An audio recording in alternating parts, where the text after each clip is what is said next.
नमस्कार, आप देख रहे हैं एसटीवी न्यूज और मैं हूं आपके साथ खुशी। आइए नजर डालते हैं इस वक्त की बड़ी खबर पर। पीएम मोदी ने तेजस्वी को बताया बिहार का शहजादा। नेहरू और बाबा साहिब को याद कर कांग्रेस पर किया अटैक। बिहार के दरभंगा में जनसभा को संबोधित करते हुए पीएम मोदी ने कहा कि मैं आप सभी को अयोध्या में राम मंदिर निर्माण की बहुत बहुत बधाई देता हूं। 500 वर्षों के बाद हमारा इंतजार समाप्त हो गया है।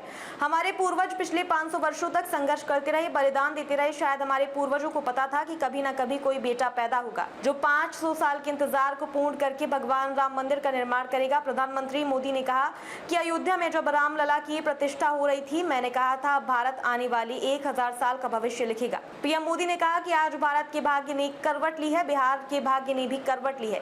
21वीं सदी में ये कालखंड ऐसा आया है, ये भारत उठ खड़ा हुआ है। आज भारत चांद पर पहुंच चुका है।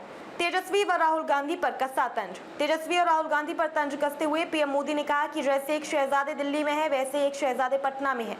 एक शहजादे ने पूरे देश को, दूसरे ने बिहार को अपनी जागीर समझा है। इनके रिपोर्ट कार्ड में बेलगाम कानून व्यवस्था के सिवाय कुछ भी नहीं है। कैसे इनके समय में लूटपाट हत्या होती थी, कैसे नौकरी देने के पहले जमीन लिखवा ली जाती थी। कांग्रेस पर बाबा साहेब की पीठ में छुरा घोंपने का लगाया आरोप। पीएम मोदी ने कहा कि बाबा साहेब और बड़े बड़े विद्वानों ने लंबी चर्चा के बाद हमारा संविधान बनाया है। बाबा साहेब ने कहा था कि धर्म के आधार पर आरक्षण नहीं हो सकता। लालू पर भी लगाया आरक्षण छीनने की कोशिश का आरोप। पीएम मोदी ने दावा किया कि बिहार के शहजादे के पिता ने भी यही बात कही थी। जब मंत्री थे तब रेल अधिकारियों को कहा था मुस्लिम अधिकारियों को आरक्षण दिया जाए। पीएम मोदी ने कहा था कि धर्म के आधार पर आरक्षण के लिए संविधान के साथ खिलवाड़ नहीं करेंगे। मैं आपको विश्वास दिलाता हूं, जब तक मोदी जिंदा है, SC ST OBC के आरक्षण पर कभी भी मैं खिलवाड़ नहीं करने दूंगा। पीएम मोदी ने कहा कि ये लोग बौखलाए हुए हैं, ये लोग समाज को बांटने के लिए कुछ भी कर सकते हैं, यही इनका चेहरा है।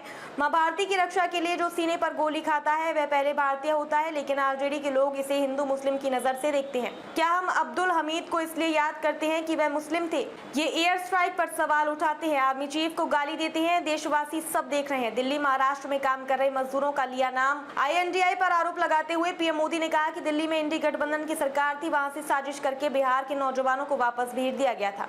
मेरे बिहार के नौजवानों को, बेटियों को महाराष्ट्र से भगाया गया था। मोदी की गारंटी का किया वादा। प्रधानमंत्री ने कहा कि अब मोदी ने तय किया है कि आपके परिवार में अब कोई 70 साल के बुजुर्ग होंगे तो उनकी संतानों को उनकी बीमारी के इलाज का खर्चा दिल्ली में आपका बेटा उठाएगा। 70 साल के ऊपर के हर बुजुर्ग को 5 लाख रुपए का मुफ्त इलाज दिया जाएगा। बढ़ चढ़कर वोटिंग करने की अपील। सभा के अंत में पीएम मोदी ने कहा कि आपका भविष्य बचाने के लिए, बच्चों का भविष्य बचाने के लिए 7 मई को झंझारपुर और 13 मई को दरभंगा व हिंदुस्तान की सबसे कम उम्र की बेटी समस्तीपुर से NDA से चुनाव लड़ रही है। जब आप उनको वोट देंगे तो सीधा मोदी के खाते में जाएगा। मोदी को मजबूती मिलेगी और मोदी आपकी 5 साल और सेवा करेगा। ज्यादा से ज्यादा मतदान करवाएं, पहले मतदान तब जलपान। अब तक के लिए बस इतना ही। फिर होगी आपसे मुलाकात ऐसी एक और बड़ी खबर के साथ। तब तक के लिए नमस्कार और देखते रहिए STV न्यूज।